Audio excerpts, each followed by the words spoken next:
go. Good evening, race fans, and welcome along to round number 5 of the Ultimate Multiclass World Sprint Series. My name is John Wright, aka Double O Raven. We're here at Zandvoort tonight for the GT4s. Once again, joining me inside the virtual commentary box, it's everyone's favourite founding father, Mr. Simon Baggas himself. Good evening, Simon. Good evening, good evening. Nice to be in the comms box again with you, John. Hopefully the GT4s are going to produce some fantastic racing just like the Porsche Cup cars did last week.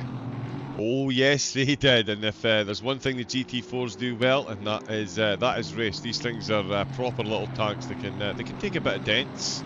None of them want to see that, of course, but they can take a bit of a beating. So yeah, we'll see some good racing this evening. Sorry, that's completely froze on me. So we'll watch Dan Watts for the moment. In fact, yeah, we've got 4 minutes left of qualifying. It's Zandvoort that we're at, of course, built back in 1948. Very historic track. We've got 3 championships.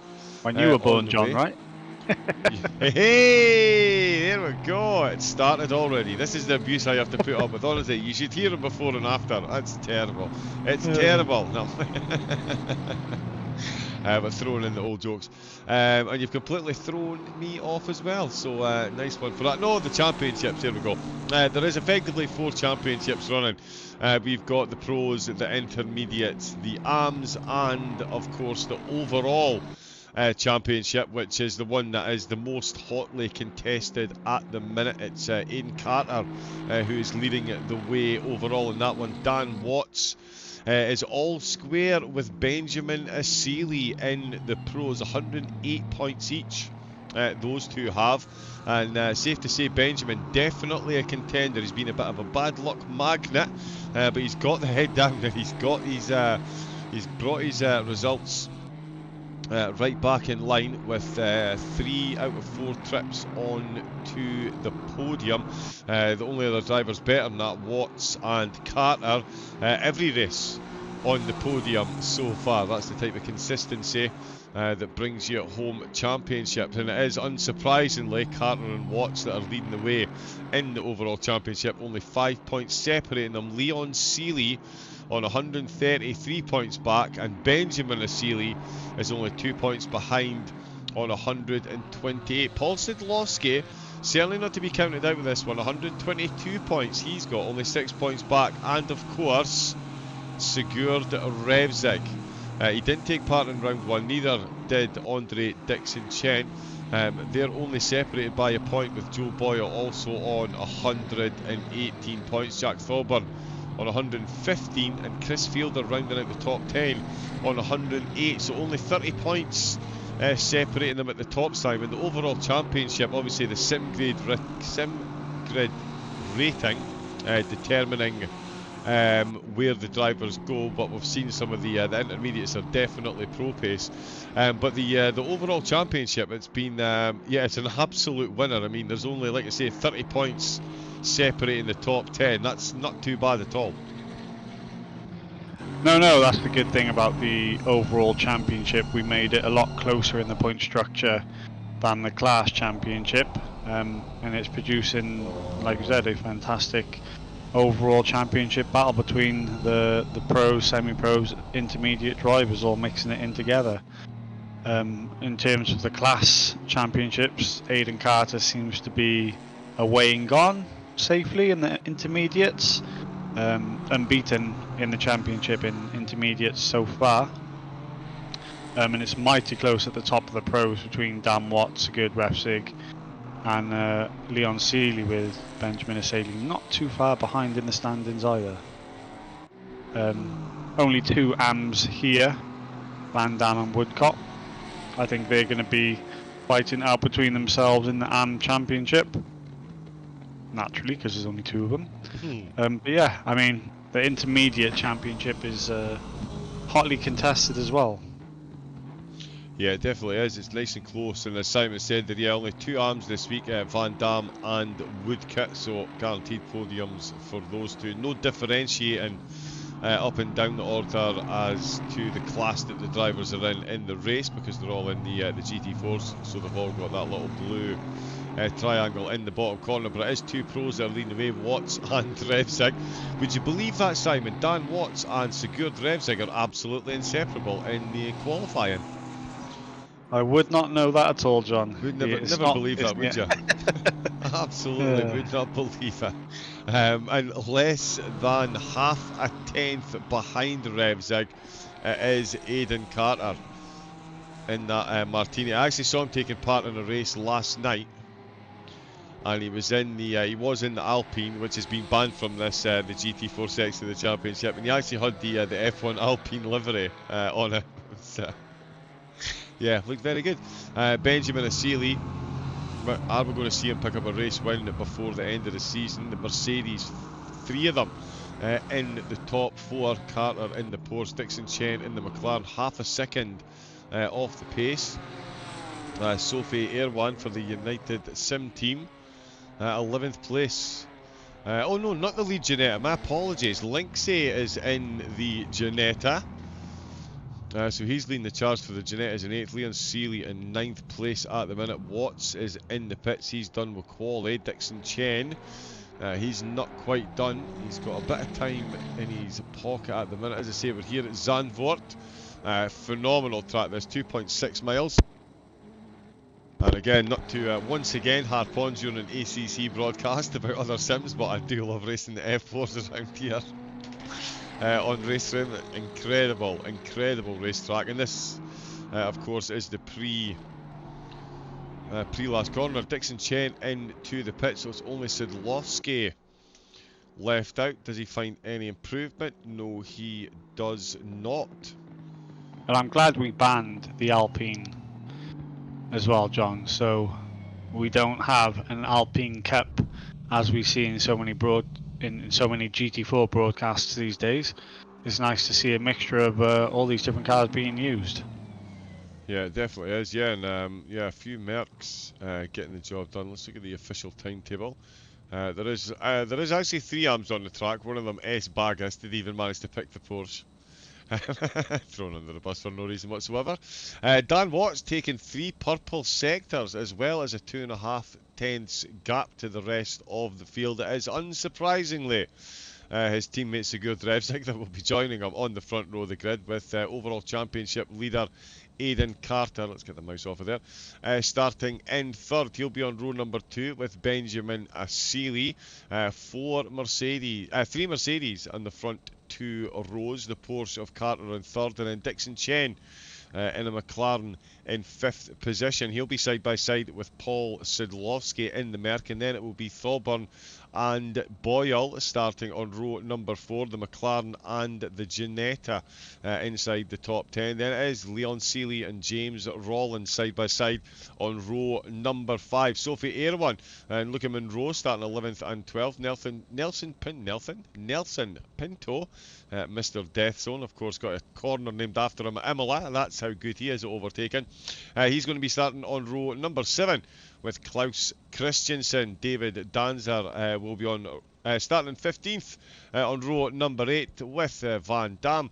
Nige Woodcut bringing up the rear of the field, but he's on the podium in the arms. As Simon was saying, it is very close throughout all the standings, and I believe that is working now, so we can in fact wait a moment because there is an ad break in progress. So we will have a quick look at the standings while the drivers get themselves ready, and I'll leave this up on screen until that ad break is finished. That's handy, that pops up in chat now actually. Car Mentalist in the chat. Porsche Hype. Yep, he's loving the Porsche up at the front of the field. Good time to set as well, and in fact I can even do that. Look at that technology, it's wonderful. Uh-oh, I'm on the grid, John. What should I do? Well, don't do what I did and panic, jump into another Discord chat and start swearing and shouting that someone was on the grid, forgetting that they just need to hit go drive. Don't hit drive and completely ruin the race at Kailami. I still have nightmares about that. I genuinely do. That was bad. But here are the standings. Quick look at the standings while the drivers are getting ready. As Simon and I were saying, it is very close. Watts and Seeley at the top of the pros there on the same points. Sigurd Revsig on a charge, 94. Didn't take part in round number 1. So that will, of course, be his drop round. Let me just change that so it doesn't do that. Perfecto. In the intermediate class, Aidan, the undefeated Carter, 4 races, 4 wins. Sidlowski, 4 trips on to the pits.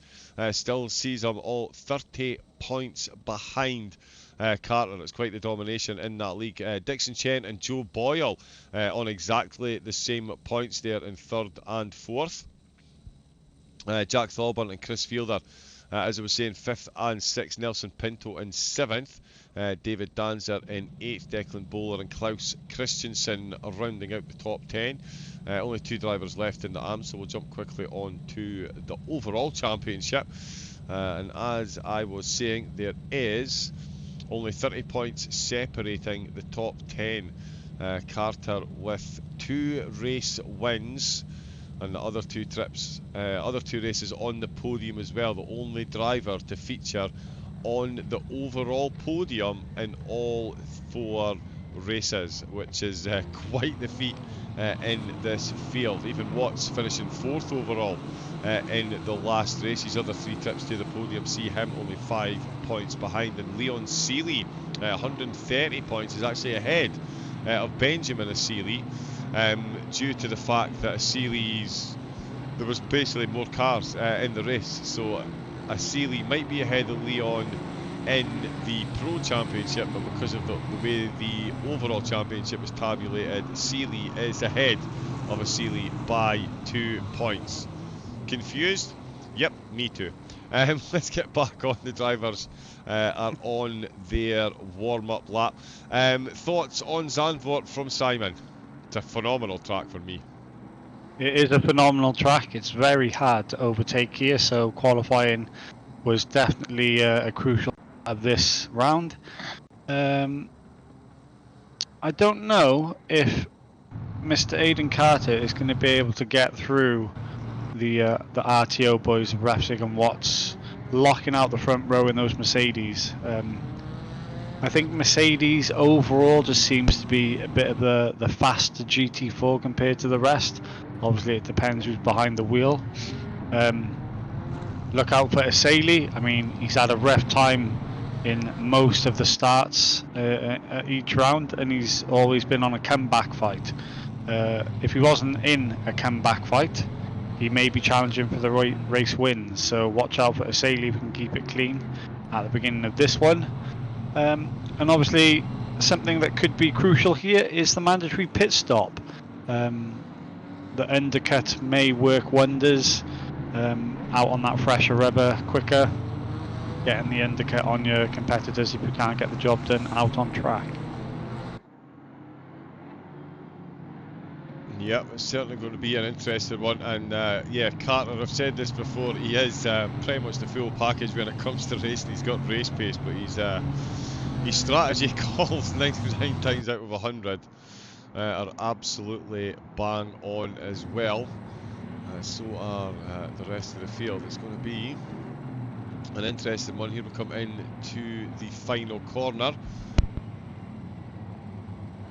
Again, this is the layout before they put that crazy banking into it.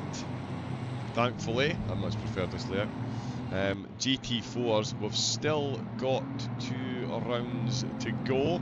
Of course, we're finishing off at Kailami, which will be brilliant. Brilliant, there we go. And we've got Imola as well still to come next time out. But we're here for round number 5 at Zandvoort. It is the RTO pairing of Watts and Revsig that are going to lead the way. Their closest team, actually Sidlowski and Linksy separated. There we go, green lights, it's flat out and flying into turn number 1. And Benjamin Asili's already got his nose ahead of Carter. And look at the McLaren of Dixon Chen in the background, really closing the ground.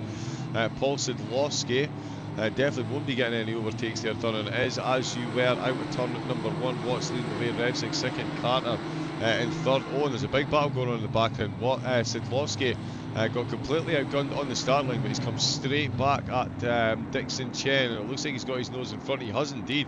He's got the long nose of the Merc in front as they head down. Coming out with the hairpin through over the embanked section. I do like this part of the track, up and over the crest of the hill. There is the telemetry going well. We've got a couple of cars going side by side just in the background as well. That's Sophie Erewhon making an overtake there. Leon Seeley getting caught bang to that. Oh no, sorry, Leon Seeley's there in the grey car. The pink car, is that Rollins? It is Rollins. It's lost a couple of positions there for SOP. Sophie Erewhon getting ahead. Luca Monroe also getting involved in battles with Nelson Pinto. Klaus Christensen down a position. Oh no, sorry, he started side by side with Nelson. So he stayed in 14. So a good clean start by all the cars as they head into the final sector. Heavy on the brake. Oh no, it's Sigurd Revsing is in the lead.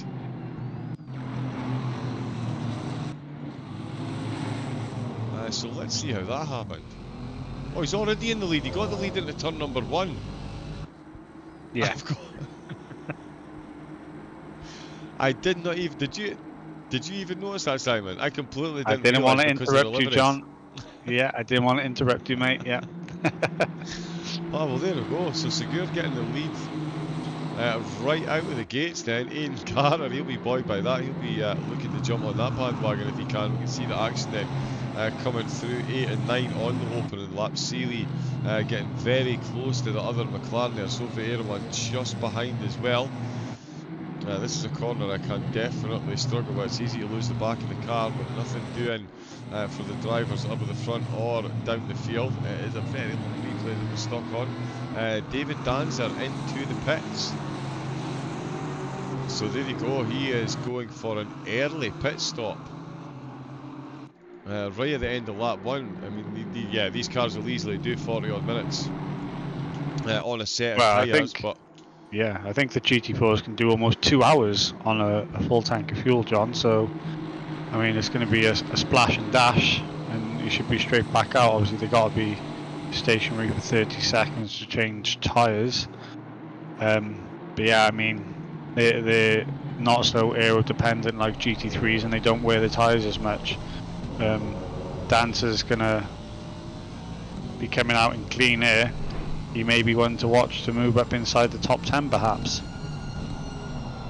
Yeah, like you say, he's got himself a nice bit of clear air there. Certainly he's got a big old chunk of track. So one car coming in at the end of lap number 1 as we see side by side action taking place on the exit. There's Paul Sidlowski. He's putting pressure on Benjamin Seeley. In fact, this is the battle for 4th position. He's right on the outside where the banking would be, and it could be the McLaren. Oh no, never mind the McLaren. Here comes Linksay as well. Linksay's got a phenomenal view of this battle. He's right on the tail of the McLaren. It might not be aerodynamic dependent, but the drivers are certainly dependent on the aerodynamics to keep up with one another, and Linksay manages to go much later on the brakes because he was way further back. He's got the inside line. His teammate Sidlowski, he was maybe missing his teammate. They've started every race this season so far side by side, and there was a driver separating them. There's now not going to be any driver separating them as Dixon Chen has a phenomenal look there out of the exit at turn number 1. The two Mercedes, the Merc and the Ginetta are going to go side by side. It's Sidlowski and Linksay once again battling out. Linksay falls back into line. Benjamin Seeley fends them all off. I'm going to see Linksay have another go at this. Oh, he has a look right on the inside. Really not afraid on those curbs. GT4s can definitely handle the curbs better than the GT3s at times. Oh, or can they? The Mercedes is certainly putting that theory to the test. I really wanted to replay that. Let's see if we can get far enough back. So yes, we absolutely can. Let's watch this series of corners again. You can see the McLaren again might not be aerodynamic dependent, but certainly used a bit of a slingshot there. Linksay managed to close right up. The McLaren going right round the outside. There was actually a minor bit of contact with the Merc. It slowed them down ever so slightly, but at this stage Andre Dixon Chen really hanging it in there. Absolutely perfect amount of room left between the two cars. Inch perfect from them both, and down into the hairpin as the McLaren gets his nose in front, and Sidlowski finds himself with an instant side by side. And in the background as well, sorry, that was Jack Thorburn and Leon Seeley were battling away as well. The GT4, Simon, that absolutely never disappoint. They might not have much punch in a straight line compared to the GT3s, but they certainly know how to put on a show when they're racing. That's incredible stuff and a great battle between this lot. Yeah, absolutely fantastic racing between all 5 of these drivers, actually. I mean, Asali seems to be a bit of a cork in the bottle, rather, at the minute. He was holding up Sadlowski, and that allowed Dixon Chen and Linksy to come right into the battle for that 4th place position. Asali's now got a bit of breathing space between himself and Dixon Chen, because Dixon Chen is trying to fend off the teammates of Sadlowski and Linksy, and obviously no team orders between those 2 drivers, because Sadlowski was not letting Joe through whatsoever there, as Thoburn has got some breathing space between himself and Seeley as well, as James Rawlins comes into the pits on that last lap then. So 2 drivers into the pits, we'll see what they can do. Obviously Rawlins was on the back of Thoburn and Seeley, hovering on the edge of the top 10, so we'll see where he can pop himself back out with clean air as well. Yeah, we'll see what happens there, Rawlins. So that's 2 of them in and out of the pits to take their mandatory. Still 38 minutes of racing to go. Rev Zig. Let me just check. Oh no, don't switch that off. Let me just check if the sound is okay. The game volume is a bit loud. Alright, maybe just a bit quiet. Hopefully you can hear everything though. Revzig and Watts. Revzig, unsurprisingly, with the fastest lap of the race. I've now got a bit of a gap back to Carter, so I'm not sure what's going on there, but certainly another podium in the overall race, and this will be another intermediate win. This is really going to put him head and shoulders above the rest of the field in the intermediates. Benjamin Asili also in the pros. The cork in the bottle at the minute, as Simon said. Dixon Chen in 5th place with Sadlowski in 6th. Joe Boyle right on his tail once again as Thoburn and Leon Seeley 8th and 9th, with Luca Monroe tucked to right behind him. In fact, I believe he's got the overtake done on Safeway Air 1, now running in 11th. Pinto and Christensen 12th and 13th, followed by Nige Woodcut, and that is Van Dam. So those 2 have swapped position in the arms actually. So while all the action's been going on up at the front, the 2 arms down at the back of the field, they've stayed out when when 2 of the cars have come in, but the 2 arms right on top of one another, 2.5 tenths, and Nige Woodcut is leading the way there in the arms. I mean, it just highlights how good the racing is in the GT4 cars. We might only have 2 arms, Simon, but they're only separated by half a second 4 laps in, and they've managed to swap position, and it's it's good to see as well. It's a Merc versus an Audi, so yeah, some cracking driving from these 2 as well. Yeah, and this is what I love to see about using the different classes in a multi-class championship like this. What I do tend to find is some drivers that are usually maybe half a second or so slower in a GT3 car tend to sort of be on pace with their competitors in a GT4 car for some reason. Obviously it's less aero dependent, and it's just a lot easier to handle these machines without all that technology and aerodynamics underneath them. You know, it's much more like a road car, and there's less to get wrong in the GT4s, and they're so much more closely matched. Yeah, they certainly are, much like the drivers right through the field still. Oh, and there is a look from Seeley up that inside line. Thought he was going to get a move done there on the McLaren. He's going to have to make it a precise one though, because that is Luca Monroe lurking in the background. Easily one of my favourite phrases apparently. But yeah, Monroe 2 tenths off the back of Seeley, who's right on the back of Thoburn. GT4 there having a whole lot of lateral movement on the back end there. Bit of a brown trouser moment, I would say, for Seeley. Over the crest of the hill, heavy on the brakes, throw it into the curbing that you can't even see yet, and Monroe still can't see it because of the Mercedes badge in front of them. McLaren, Mercedes, Ginetta Air 1, only 1.4 seconds down as well, so definitely not out of the hunt on this little battle either. Coming through turns 8 and 9. Again, this left-hander here, it's so easy to get this one wrong. Such a difficult. There's so many. There's a couple of lines to here. Oh, the McLaren's had the wiggle. The Mercedes had the slow up. And look at Monroe. Is potentially going to say thank you very much as the fly into sector number 3. It's going to be Seeley on the full defensive mode. Luca Monroe opens up the corner nicely. Can he get the exit he needs? No, he cannot. Oh, or can he? Let's see what the run's like into the last corner. No, nothing doing there at the minute. Up at the front, Watson revs out. 3/10 separating them. Carter now 1.9 seconds down the road. So the Porsche really struggling to keep pace with the Mercs at the minute. Sidlowski in the hunt to take 5th position, or he was on the exit. Or he was on the way to sector number 3 across the start-finish line. The Dixon Chen finding another 0.2 of a second. Linksay 1.2 seconds now down the road. And we see this battle still raging in the background. It is Jack Thorburn in the McLaren still leading the way. He's still got Seeley and Monroe absolutely glued to that rear spoiler. No more cars into the pits. So in the opening 2 laps we've seen 2 cars in. The rest of them it looks like a straight 50-50, but as Simon was saying, these cars can easily do a couple of hours on the tyres, so a 40-minute stint absolutely no problem. So we could see some of the drivers pitting on the last lap just to stay out as long as possible. The track conditions, the track temperature might change their mind slightly, but yeah, 19 degrees, slightly cloudy. I don't think anybody's in any rush to take their tyres off any time soon. Sidlowski all over the back still. In fact, he's almost side by side with Dixon Chen. This is the battle for 4th place. Again into sector 3, exactly where we saw Leon Seeley having to go defensive, and again we're seeing the Mercedes open up the corner and try and find that quicker exit line. Nothing doing this time the McLaren. Little kick of dust. Dan Watts across the timing line into sector 3, 3/10 behind. Let's see what we get between the RTO2 as they finish this lap. 3/10 of a second, exactly the same gap through sector 2 and 3. It's almost like these two have spent hours and hours and hours and hours and hours and hours and hours and hours and hours driving together, Simon. You would never have thought it, would you, eh? These teammates, they were inseparable in every single race that they do, which is exactly what you want as teammates when you're competing in endurance events, you know. Teammates who match each other lap for lap.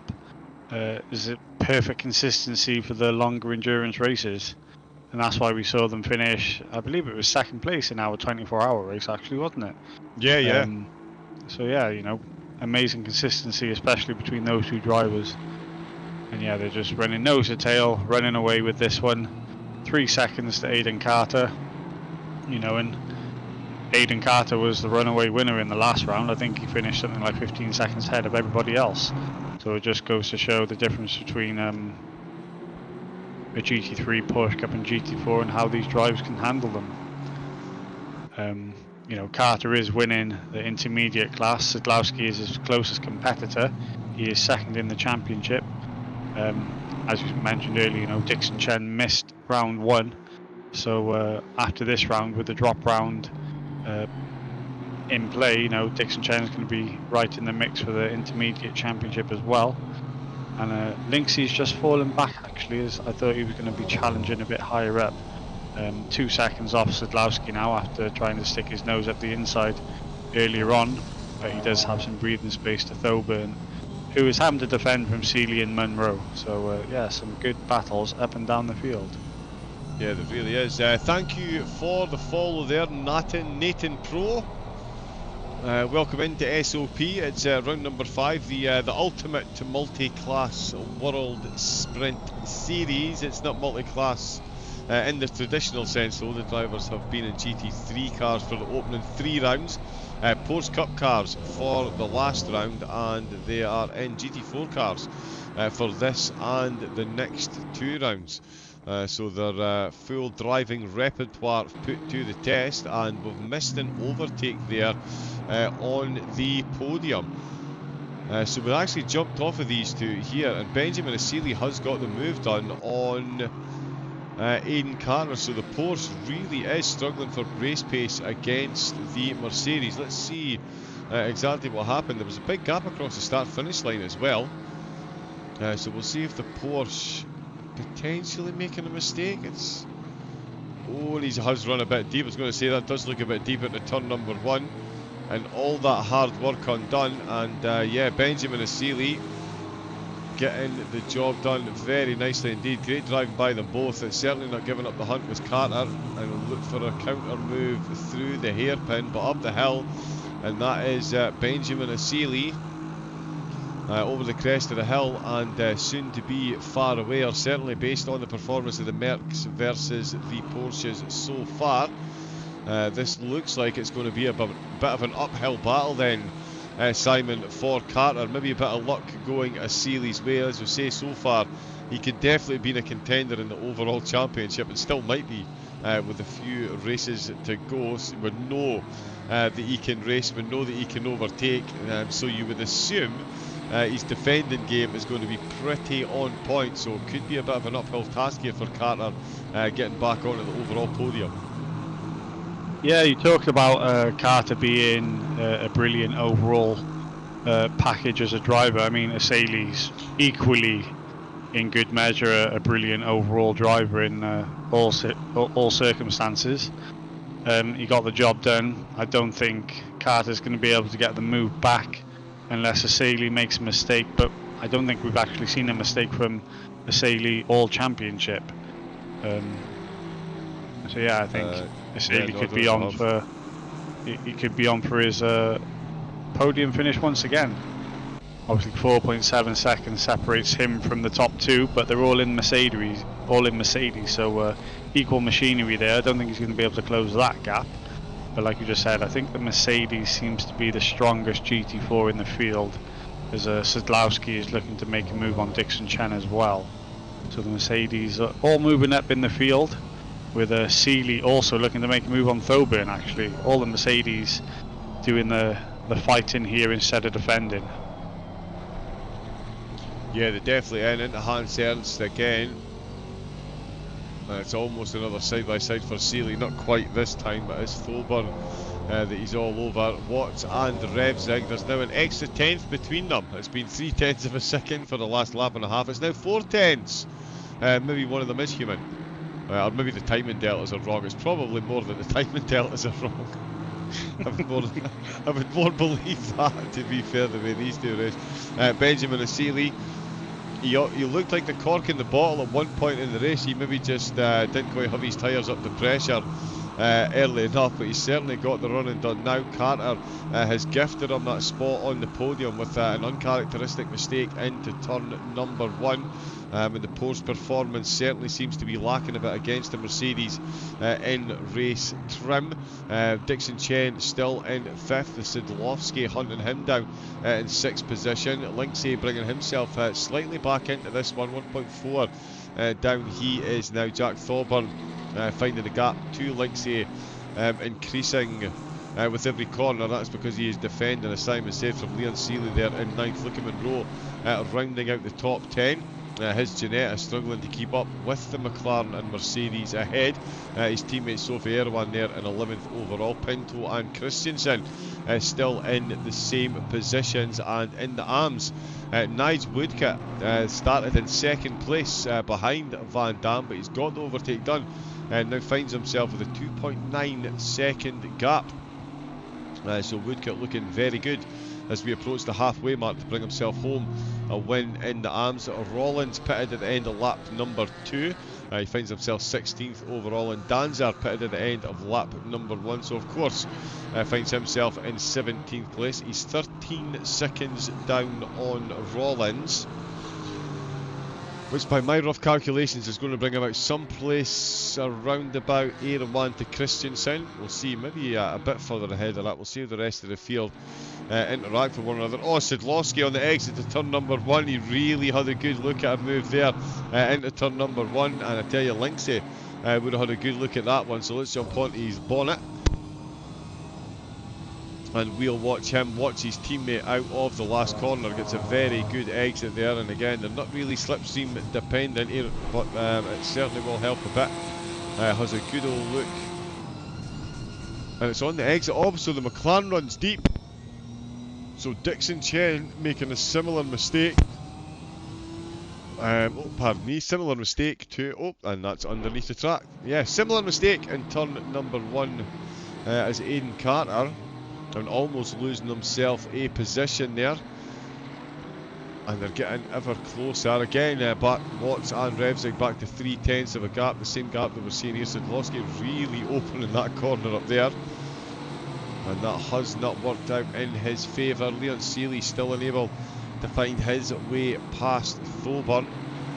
Van Dam losing more time to Woodkit, so that's looking better and better there for Woodkit. Dan Watts into the last corner, 7/10 down.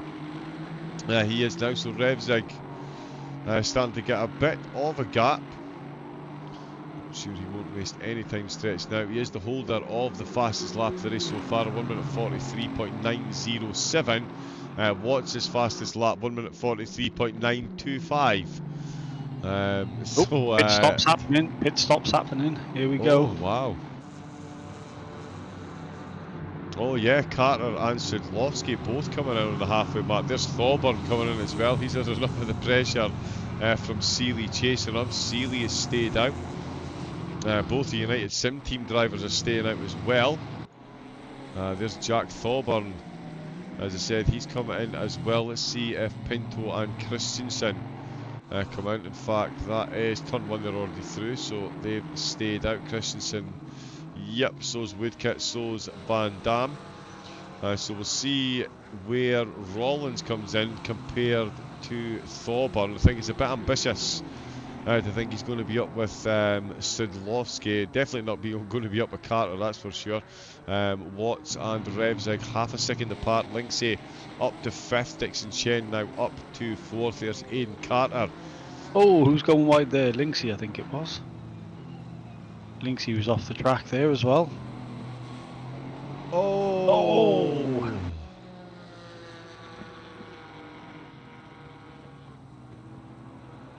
Oh, he instantly returned to pits. And then disconnected. So yeah, stop go 30 second for speeding in the pit lane. Well, that's going to promote a couple of people up the points. Sadlowski compared to Rollins.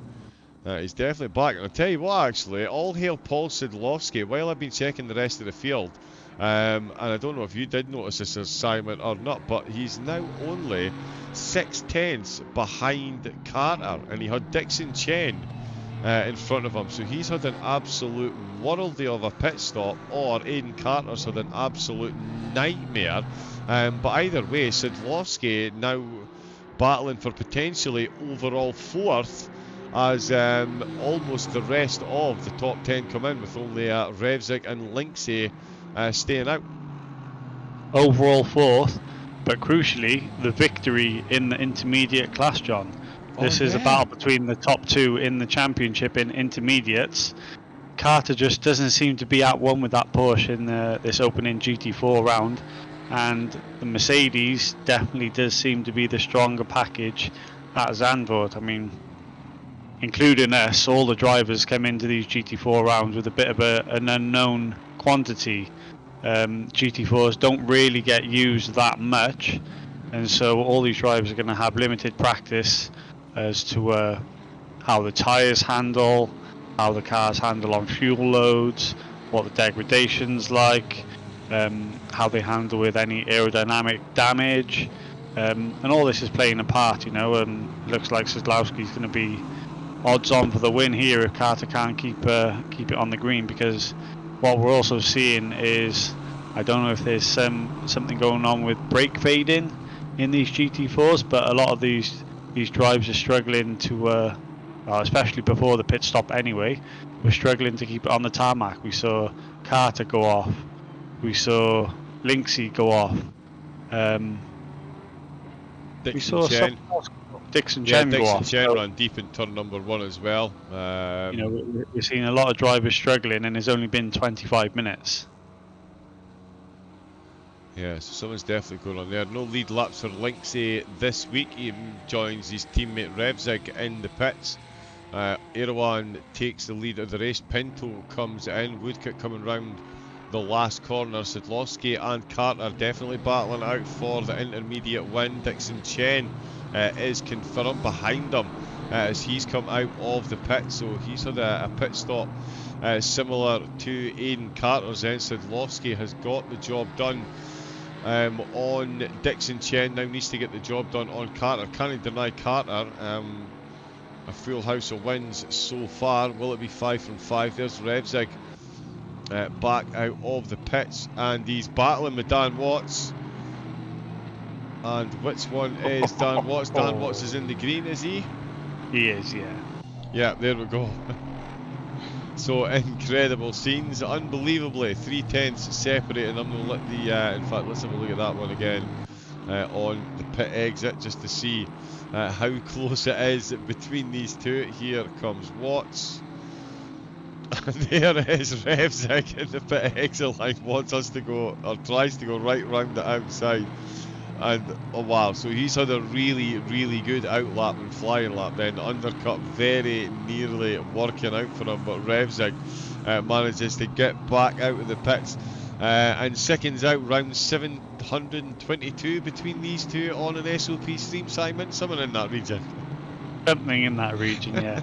I actually don't think they do battle each other. I think they're, like you said, they're so closely matched in pace that they're actually just following each other without sacrificing any time out on track, because all the braking, all the acceleration, all the movement in the corners, it's pretty much identical.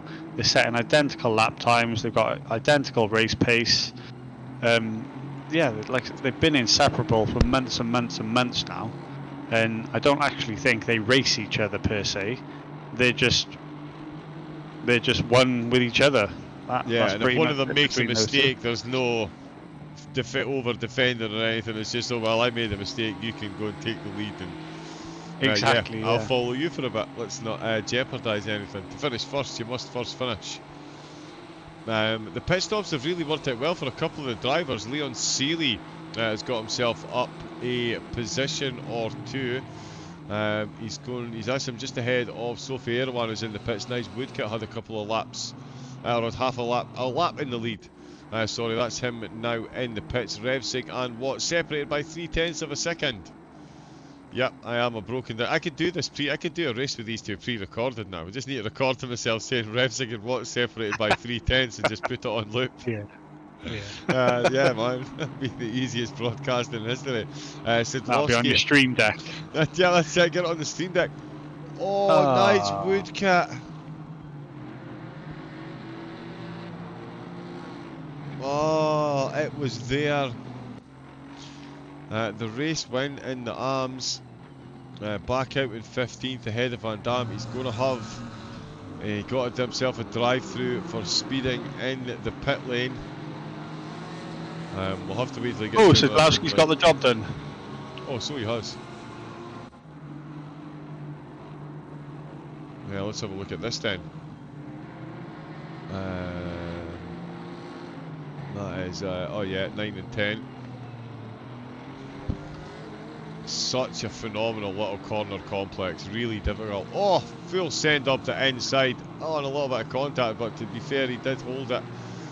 There, he wasn't overly wide on the corner exit. He was right on that middle line, and he gets the full send done. The Mercedes we've seen has already outgunned the Porsche massively. We saw it when Benjamin Asili got the move done on Carter, and I think now we'll see Sadlowski open up that gap then. So Carter's dominance at the top of the intermediates has been broken. Well, it is at the minute. We've still got 15 minutes of Zandvoort left to go. Let's not sing the death knell quite yet, but the Porsche has definitely struggled so far against the Mercedes in race trim for some reason. He's got the job done in qualifying, that's for sure. Qualified up on row number 2, third place, right behind the RT02. I'm just checking, Dixon Chen within a second as well. How is the Porsche going to fare against the McLaren? I was just about to mention Dixon Chen, not to count him out either. Yeah, no, definitely not. His fastest lap of the race is actually faster than Carter's fastest lap of the race.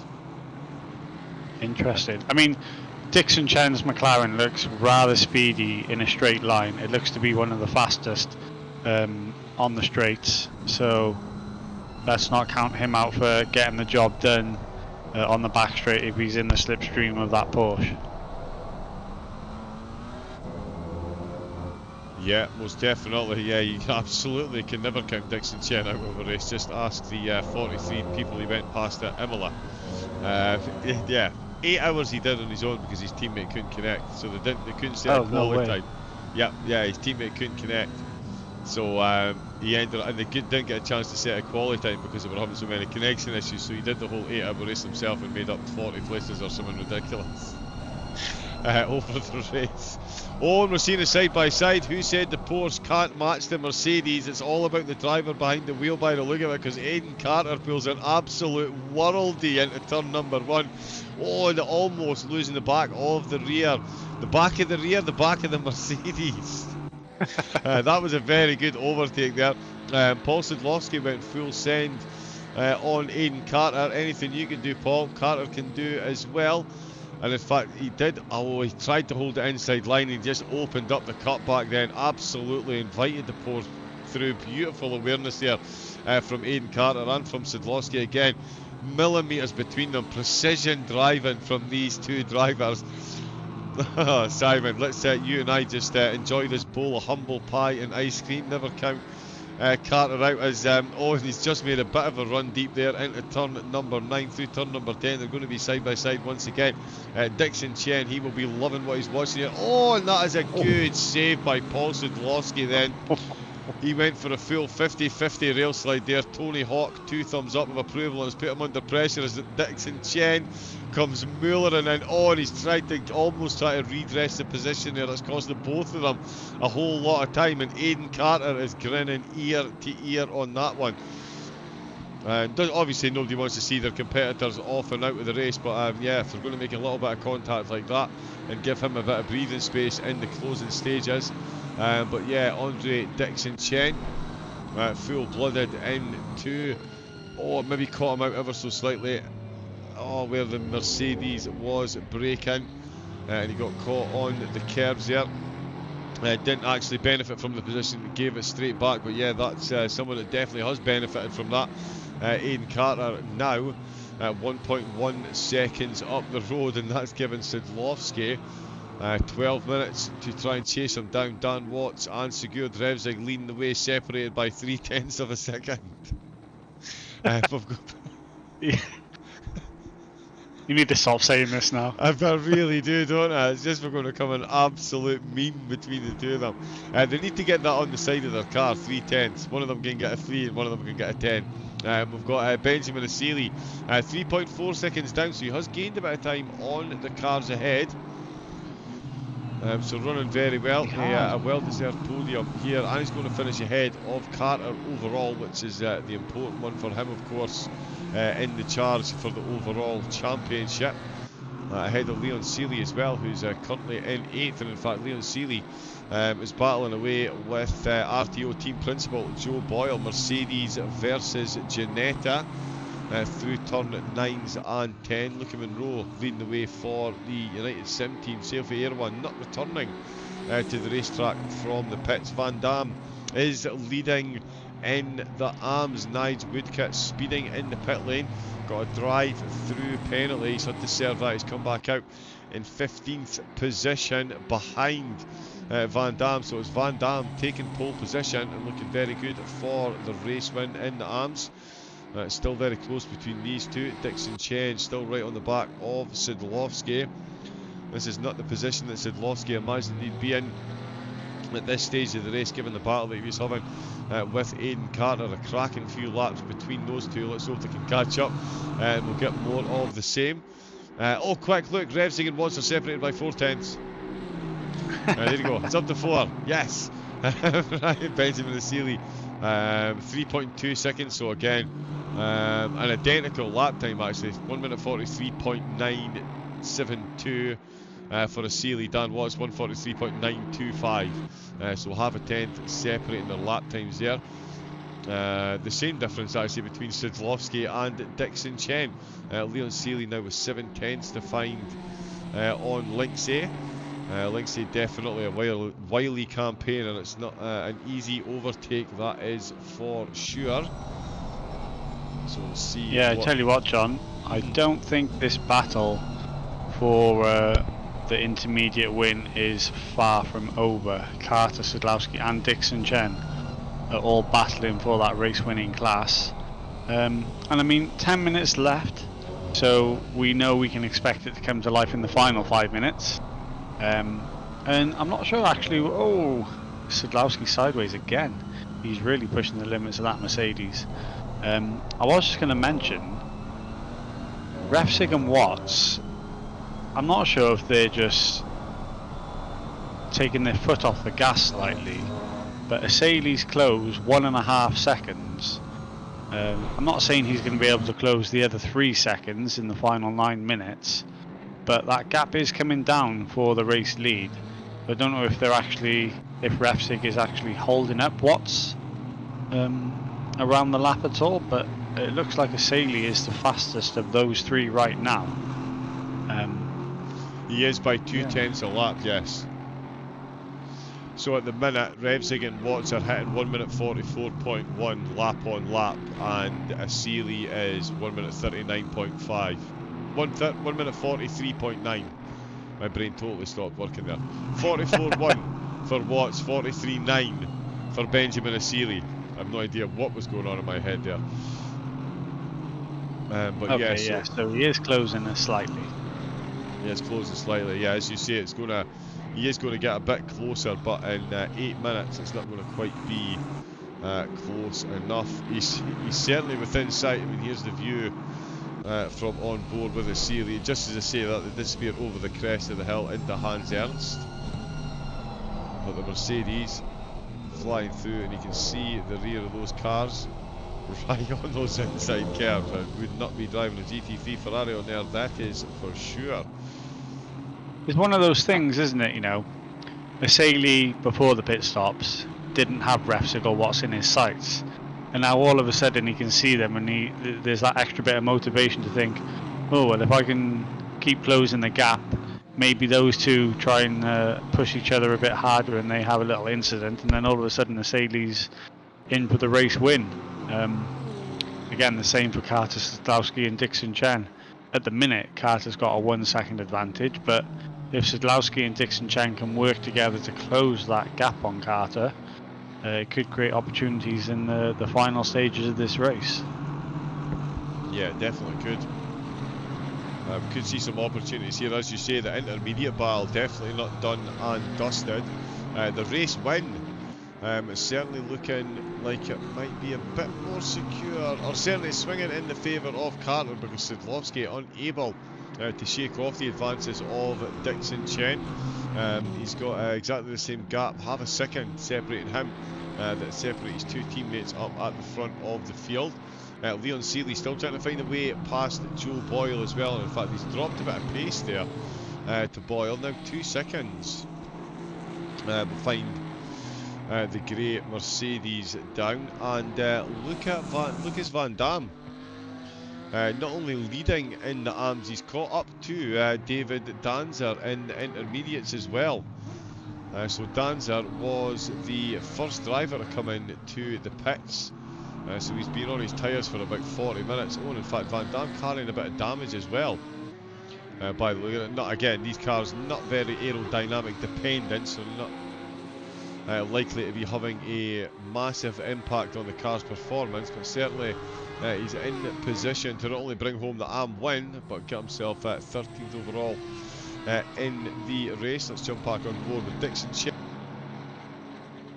Third in the intermediate, 6th overall. He's got Sidlowski just ahead of him. There's Watts and Refsig through the first 3 corners. So fast approaching the last 5 minutes. And that actually looked like Refsig was a bit slow into that corner there. We're going to get a timing line very shortly. Yeah, not 3/10, as you were. Benjamin Asili, 3.3 seconds. Hayden Carter in 4th, Sadlowski and Dixon Chen 5th and 6th place. Leon Seeley, whatever it was that ailed him, he's found half a second on Lindsay in the last couple of sectors there, so he really has got the foot down. So I'm not sure if that was an overtake attempt went wrong, but whatever it was, he is on a charge. Is he going to be able to catch up and get an overtake done in the last 4 minutes? Definitely an uphill task to Vlovsky. The back of his car just having a bit of a step out there. Could that be a more inopportune moment? As we jump onto the dashboard, the Dixon Chen's McLaren. And here was me saying the race win for the intermediates had swung massively in the favour of Aidan Carter. Paul Sadlowski, hold my Mercedes steering wheel, he says. And he'll certainly be gripping onto that thing at the minute. He's back to within half a second of the race win. We've already seen a phenomenal couple of corner side by sides between these two. Great battling between them. Dixon Chen, can he sneak in and pick himself up a race win if these two battle? The three of them on the podium. Carter going for his 5th win in a row in the series, and going for a bit of damage limitation as well. Benjamin Asili ahead of him in the overall standings. Didn't look particularly neat there from Carter or Sadlowski. Dixon Chen, only one of the three managing to get right on that inner apex. We'll see if that has given him any benefit. Oh, and again, the Porsche is running a bit deep into the downhill hairpin. On the way up the hill, Dixon Chen still chasing, still on the podium. Leon Seeley losing 4/10 over the past 2 sectors. So Boyle looking good in 7th with 3 minutes left to go. That's 2 seconds now. Seeley has got to make up to the Ginetta. Revzig still in 1, Watts 2, Seeley in 3, so the top 3 pros leading the way in the overall race as well. Carter, Sadlowski and Dixon Chen still 4th, 5th and 6th in that order, but they are looking racy up at the front. This is an incredible battle here. It's an absolute game of cat and mouse up at the front between these three, Simon. Sadlowski and Carter, they've had a great battle so far. In the closing 2 minutes, it looks like we're going to get a bit more of it. It does. Here we go. We said the final 5 minutes, it comes to life. This is the battle for the race win. Carter's going to be defending for his life now from Sadlowski, who's found a bit of pace.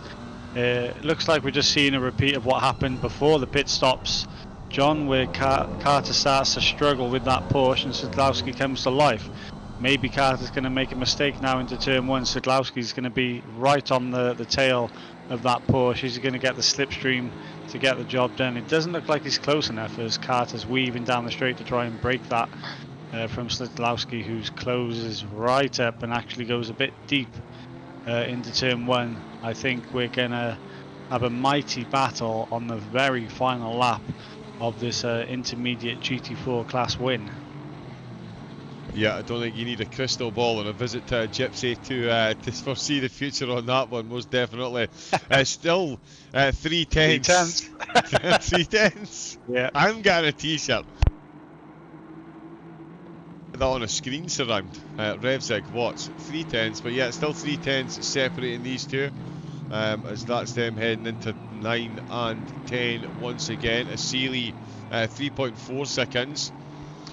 So whatever tenths he was finding, the RTO2 have put them back firmly in his place. Will it be an RTO car joining them up in the top 4, or will Sadlowski? Oh, and he's got a bit close there under brake and he's taking avoiding action, and that could be enough to see Carter at least end this lap in 4th position in the race lead. Sadlowski now running out of laps to get the job done. So too is Dan Watts. Has he just been biding his time? Does he prefer to be the predator rather than the prey? We'll see if he's got anything tucked up his sleeves on the final lap. If he is going to get ahead of his teammate, he's going to need to find a very quick lap. Revzig, it does still say that he's got the fastest lap, but his teammate has gone quicker than the original fastest lap he set. Revzig now with a 1 minute 43.7, and in fact the Seeley with a 1 minute 43.952 as well. As I mentioned, Carter 0.6 of a second. Dixon Chen's lost time in the McLaren. He's now down to 1.6 seconds. I thought he was in the hunt after we saw Sadlowski make that little mistake. Carter looking to make it 5 from 5 as secured Revsig looks to make it 2 from the last 3. He might not have raced in round number 1, but he is making an impact in the Pro and the overall championship. He started the race in 2nd place. He was in the lead by turn number 1, and he's been in the lead ever since, even coming out the pits on the inside line in to turn number 1. Here they come into turns 9 and 10. You can imagine this is going to be as planted as we've seen so far. Look at the gap between Carter and Sadlowski. So close for Sadlowski. Still going to bring home a good 2nd place in a strong field. But the race went tantalisingly close. Dixon Chen 1.9 seconds down, so he's lost another 3/10. So he looks like he's right out with the hunt. There's lots of anything in the final few corners. It doesn't look like he does these two cars. I mean, they're probably running exactly the same setup. These two run things so closely together. Revsig got the lead out of the first corner, and he has absolutely not looked back. 26 laps of absolute sheer perfection from both of these drivers up at the front, and it's going to be secured Revsig along the start-finish straight. First driver to take the checkered flag and brings home another race win. Dan Watts crosses the line in 2nd place, and even at the end doesn't ram his teammate off the end into the gravel and go off in the huff. No, absolute professionals these two. Benjamin Asili takes the podium, and it is Aidan Carter with another win in the intermediates. That is most hard fought yet. I'm sure he absolutely loved that as well. Paul Sadlowski coming home in 2nd place in the Merc, and it's Andre Dixon Chen crossing the line in 3rd. Joe Boyle in 4th. Leon Seeley in 4th for the pros. Luca Monroe in 5th for the intermediates. James Rollins in 6th. Nelson Pinto in 7th. Christensen in 8th. Danzer in 9th. And Lucas Van Dam coming through the 3rd sector. He is going to bring home the race win for the AMS, and did manage to get the overtake on Danzer as well. So that early pit stop not working well for Danzer. But he is going to cross the line. Erwan finishing the race in the pits. We did have someone disconnect as well. But there is Sigurd Revsig. You've got to love the GT4, Simon.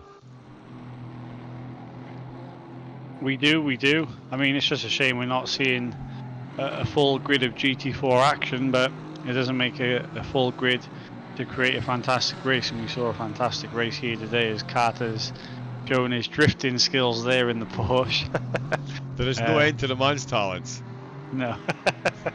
Yeah, fantastic race here in the GT4s at Zandvoort. I mean, we specifically chose some tight and twisty tracks, you know, Zandvoort, then Imola and Kyalami, 3 tracks that are going to produce some fantastic racing in the GT4 class. Yeah, they really are. Imola, I'm looking forward to seeing how they get through Aqua Minerale and that, and Kyalami is just the absolute pinnacle of motor racing. Let's face it, that track is incredible. Oh, well, look at that. I didn't turn a lap and I won the cups. Oh, nice. Oh, there, although you will get a massive time penalty. Oh no, wait, even with the time penalty, you'll still finish first. Nice, yeah, nicely done. That's a big gap up at the front, Simon. Well done. And the cars that actually managed to win races while turning actual laps, that was Sigurd Revsig. He brought home the race win and the win in the pros. Formation stuff from the RTO2. Benjamin Asili didn't look like he had much pace in the opening of the GT4 race, but he certainly found it towards the end, only 3.5 seconds down, and within half a tenth of the fastest lap set by Watts as well. Carter had a hard-fought win in the intermediates, leading home Sadlowski and Dixon Chen on the intermediate podium, and in the AMS, of course, it was Van Dam and Woodcock first and second.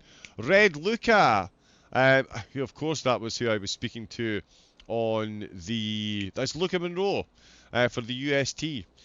Season best, content with that, and I did not mess up my pit stops. Excellent, that's always a step in the right direction. But yeah, the Porsches definitely looked a bit outgunned today versus the Mercedes. So yeah, a very, very, very good result. 4th place, in fact, Luca. Sorry, yeah, haven't given you all the credit you deserve there. 4th place in the intermediates. As that shouldn't have happened while I was still there. So let's have a look at this beautiful calendar made by Bailey. There we go, while I bring up the replay. That was round number 5. Of course, the GT3s and the Porsche Cups already done and dusted. It's Imola and Kailami in the GT4s.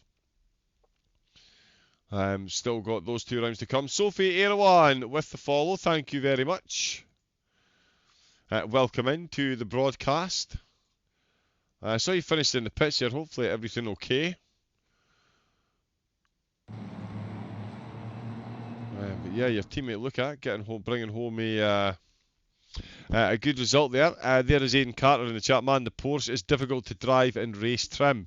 Yeah, Aidan, we did wonder about that. But I'm also Austin Powers, the pit lane entry. I actually saw someone do that at Bathurst. On the way out of the pits, got a stop, go 30-second for speeding in the pit lane, and then spun the car on the pit exit and had to do a 47-point turn to get the car back out. Yep. Yeah, that would have been unfortunate. Yeah, never much fun. Never much fun. They did actually go on to win the race. But when you've got Tinko van der Velde behind the wheel, all things are really possible. What else do we have on? Oh, of course, as well, the iRacing. We're back this Sunday, Simon. We are back this Sunday, Sebring International. Of course, it actually includes a lot of the drivers that we're seeing on the ACC grid as well. So you'll see Sophie and Luca Monroe for the United Sim team competing in that one as well as Aidan Carter, who is leading the GT3s in the iRacing Championship as well. I know, actually, never come to think about it, he's actually getting a bit annoying as Aidan Carter. Like, I'm not sure how much I like Aidan anymore. I used to be a big fan, but it's... how are the standings looking for Aidan? All hail Aidan, basically. Well, this is what happens, John, isn't it? When you get to the top, you have a target on your back. You do indeed, but he's in the overall championship, he is still 4 points ahead of Dan Watts. We do have an ad break incoming, it says, in 40 seconds, so we will find a raid. For those of you that do get hit with the ad break, enjoy the raid. Thank you very much for tuning in. Thank you all for the follows as well. Sophie, Erwan, and Nathan. Hopefully we'll see you all again next week. And of course Sunday night for the iRacing.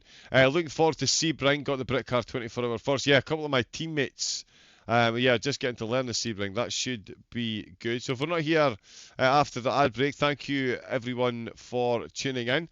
For everyone that is still here during the ad break, we'll say our goodbyes as well. Anyway, we'll bring up some highlights. And we'll pop those on screen.